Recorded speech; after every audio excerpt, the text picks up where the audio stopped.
ഇന്ന് ഞാനൊരു മാമ്പഴ പുളിശ്ശേരിയുടെ റെസിപ്പി ആയിട്ടാണ് വന്നേക്കുന്നത്. അപ്പൊ ഇത് എങ്ങനെയാ ഉണ്ടാക്കുന്നതെന്ന് നോക്കാം. അതിനായിട്ട് നമുക്ക് കിച്ചണിൽ പോകാം. അതിന് വേണ്ടിയിട്ട് ഞാൻ ഇവിടെ ഒരു 5 മാമ്പഴമാണ് എടുത്തേക്കുന്നത്. നാടൻ മാമ്പഴം, ചെറിയ മാമ്പഴമാണ്. അപ്പൊ ഇത് പച്ചയായിട്ട് വാങ്ങി പഴുപ്പിച്ചെടുത്തതാണ്. ഇതിന്റെ സ്കിന്നൊക്കെ ഒന്ന് കളഞ്ഞെടുക്കാം. നാടൻ മാമ്പഴമാണ് ഏറ്റവും നല്ലത് കേട്ടോ. അപ്പൊ ഞാൻ ഇതിന്റെ സ്കിന്നൊക്കെ ഒന്ന് കളഞ്ഞെടുത്തിട്ടുണ്ട്. ഇതിനകത്തോട്ട് മൺചട്ടിയിലാണ് ഇത് കുക്ക് ചെയ്യുന്നത്. അപ്പോൾ ഇതിനകത്തോട്ട് ഞാൻ കുറച്ച് കറിവേപ്പിലയും ഈ മാമ്പഴമൊക്കെ മുങ്ങി നിൽക്കത്തക്ക രീതിയിൽ വെള്ളവും ഒഴിച്ചു കൊടുക്കുന്നുണ്ട്. ഇതിനകത്തോട്ട് ഒരു 3 പച്ചമുളക് കൂടെ ഞാൻ ആഡ് ചെയ്ത് കൊടുക്കുന്നുണ്ട്. ഞാനിവിടെ ശർക്കര ആഡ് ചെയ്യുന്നില്ല. നിങ്ങൾ ശർക്കര ആഡ് ചെയ്യുന്നുണ്ടെങ്കിൽ ഈ സമയത്ത് നമുക്ക് ഇതിലോട്ട് ആഡ് ചെയ്ത് കൊടുക്കാം. 1/4 ടീസ്പൂൺ മഞ്ഞൾപ്പൊടി, അതുപോലെ 1/2 ടീസ്പൂൺ മുളക് പൊടിയും കൂടെ ഞാൻ ഇതിൽ ആഡ് ചെയ്ത് കൊടുത്തിട്ടുണ്ട്. ശർക്കര ആഡ് ചെയ്യുന്നുണ്ടെങ്കിൽ ഒരു നെല്ലിക്ക വലുപ്പത്തിന് നമുക്ക് ഈ ഒരു സമയത്ത് ആഡ് ചെയ്ത് കൊടുക്കാം. ആവശ്യത്തിന് ഉപ്പും കൂടെ ആഡ് ചെയ്ത് കൊടുത്തിട്ടുണ്ട്. ഇനി നല്ലതുപോലെ തിളച്ചു വരുന്നിടം വരെ നമുക്കിത് വെയിറ്റ് ചെയ്യാം. ആ സമയത്തിന് നമുക്ക് മസാല റെഡിയാക്കി എടുക്കാം.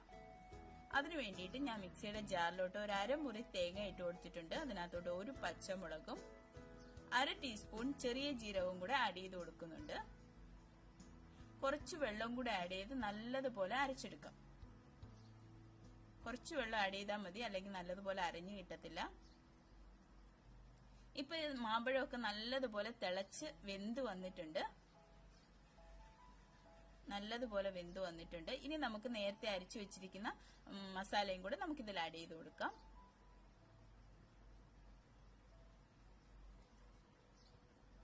ഇത് നല്ലതുപോലെ തിളച്ച് ഒന്ന് കുറുകി വരണം. അതുവരെ നമുക്ക് വെയിറ്റ് ചെയ്യണം. ഇപ്പൊ നല്ലതുപോലെ തിളച്ചു വന്നിട്ടുണ്ട്. ഇനി കുറച്ചുകൂടെ ഒന്ന് പറ്റി കുറുകി വരട്ടെ.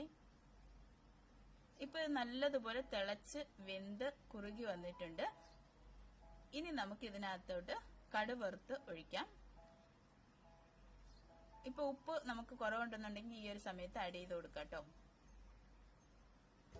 കടുക് വറുക്കാനായിട്ട് ഞാൻ ഇവിടെ ഒരു ഫ്രൈ പാൻ വെച്ചിട്ടുണ്ട്. അതിനകത്തോട്ട് കുറച്ച് ഓയിൽ ഒഴിച്ചു കൊടുക്കാണ്.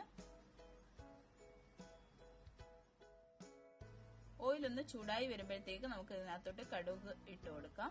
കടുക് ഒന്ന് ചെറുതായിട്ട് പൊട്ടി വരുമ്പോഴത്തേക്ക് നമുക്ക് 2 വറ്റൽമുളക് കൂടെ ഞാൻ ഇതുപോലെ കയ്യിലിട്ട് കൊടുത്തിട്ടുണ്ട്. കുറച്ച് കറിവേപ്പിലയും കൂടെ ഇട്ടെടുത്ത് നല്ലതുപോലെ ഒന്ന് ഫ്രൈ ആക്കി എടുക്കണം. ഇപ്പൊ ഇത് റെഡി ആയിട്ടുണ്ട്. ഇനി നമുക്ക് ഇതിനകത്തോട്ട് ഒഴിച്ചു കൊടുക്കാം.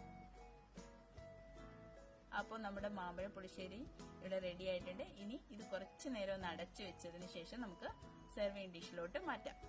അപ്പൊ നിങ്ങൾക്ക് എന്റെ വീഡിയോ ഇഷ്ടമായോ? ഇഷ്ടമായാൽ എന്നെ സപ്പോർട്ട് ചെയ്യാൻ മറക്കരുത്. പുതിയൊരു വീഡിയോ ആയിട്ട് ഇനിയും കാണാം. അതുവരെ bye. Have a nice day.